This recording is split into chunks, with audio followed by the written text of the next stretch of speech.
بسم اللہ الرحمن الرحیم۔ ناظرین، آج کی خبر انتہائی افسوسناک ہے کہ ایٹمی سائنسدان اور محسن پاکستان جناب ڈاکٹر عبدالقدیر خان اب ہمارے درمیان نہیں رہے، وہ آج انتقال کر گئے ہیں۔ محسن پاکستان اور ایٹمی سائنسدان جناب ڈاکٹر عبدالقدیر خان 1 اپریل 1936 کو بھوپال، انڈیا میں پیدا ہوئے تھے۔ ان کی عمر 85 سال تھی اور انہوں نے 15 برس یورپ میں مغربی برلن، ہالینڈ، بلجیم اور دیگر یونیورسٹیوں میں تعلیم حاصل کی، اور اس کے بعد وہ ہالینڈ سے ماسٹر آف سائنس اور بلجیم سے ڈاکٹریٹ آف انجینئرنگ کی ڈگری حاصل کرنے کے بعد 1976 میں واپس پاکستان آئے، اور یہاں انہوں نے انجینئرنگ ریسرچ لیبارٹری میں شمولیت اختیار کی، اور 1 مئی کو ادارے کا نام اس وقت کے صدر ضیاء الحق نے doctor A.Q. Khan research laboratory رکھا، جو کہ یہ ادارہ یورینیم کی افزودگی میں نمایاں حیثیت رکھتا ہے۔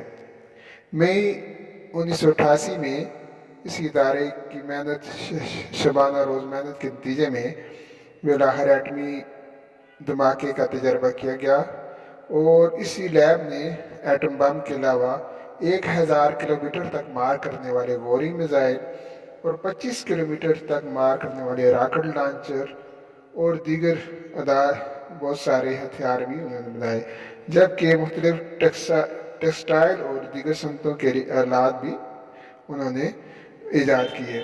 ایٹمی پروگرام کا سنگ بنیاد ڈاکٹر A.Q. خان کے مطابق ذوالفقار علی بھٹو نے رکھا تھا، اور اس کے بعد آنے والی حکومتوں نے اس کی سرپرستی کی اور اسے مزید جاری رکھا۔ ہالینڈ کی حکومت نے آپ پر ایٹمی راز چوری کرنے کا الزام لگایا تھا، لیکن کچھ ہی عرصے بعد اس نے یہ الزام واپس لے لیا۔ جنرل پرویز مشرف نے انہیں اپنا مشیر بھی نامزد کیا تھا، لیکن اس کے بعد ان پر مختلف الزامات بھی لگائے گئے، جس نتیجے میں انہیں معافی پر بھی مجبور کیا گیا۔ ڈاکٹر عبدالقدیر خان نے اپنی زندگی میں 13 گولڈ میڈل حاصل کیے۔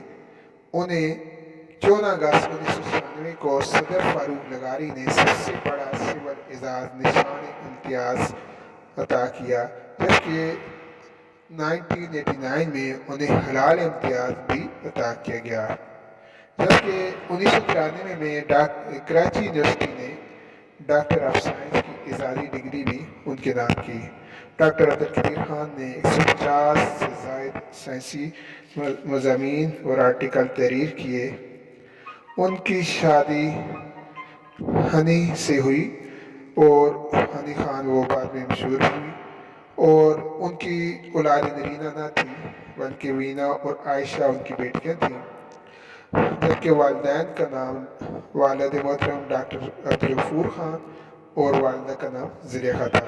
ڈاکٹر عبدالقدیر خان نے پاکستان پر بہت بڑا احسان یہ کیا کہ اس کے دفاع کو ناقابل تسخیر بنا دیا، اور ایٹمی جو ہتھیار انہوں نے ایجاد کیا، ایٹم بم کا کامیاب تجربہ کیا، اس پر وہ واقعی محسن پاکستان کہلانے کے مستحق ہے، جس کے بعد بیرونی جارحیت کا دروازہ ہمیشہ کے لیے بند ہو گیا، اور پاکستان کو کوئی بھی اب میلی نظر سے دیکھنے کی جرات نہیں کر سکتا۔ اللہ تعالیٰ ڈاکٹر عبدالقدیر خان کی خدمات کو شرف و قبولیت بخشے اور انہیں جنت کی ابدی راحتیں نصیب فرمائے۔ انا للہ و انا الیہ راجعون۔